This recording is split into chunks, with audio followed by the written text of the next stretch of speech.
Dans le journal Le Monde, 7 pays européens lancent un appel pour réformer les règles du jeu. En cause, des abus, avec des employeurs qui font travailler des salariés venus d'autres pays européens, payés moins cher qu'en France. C'est la première question, la dignité des travailleurs dans l'espace européen, mais c'est aussi la concurrence déloyale qui est faite en direction des entreprises. Et puis au-delà de ça, c'est l'érosion de notre modèle social.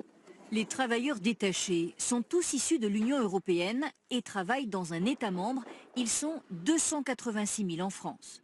Les principaux secteurs, le bâtiment et travaux publics, l'industrie et l'agriculture. Problème, un ouvrier par exemple qui vient de Pologne n'est pas toujours payé au SMIC. Pourquoi? Car l'employeur retranche parfois les frais d'hébergement, la nourriture, les transports. Quant aux charges sociales, l'entreprise française les paie dans le pays d'origine jusqu'à 30% moins cher. Des travailleurs sous-payés et qui dépassent souvent les 35 heures, une concurrence jugée malhonnête. Lorsque vous avez un chantier qui est traité 30 ou 40% moins cher, qui travaille le soir, qui travaille le samedi et dimanche, qu'on ne vienne pas me dire que le maître d'ouvrage, le client, ne peut pas se douter qu'il y a un système frauduleux en place.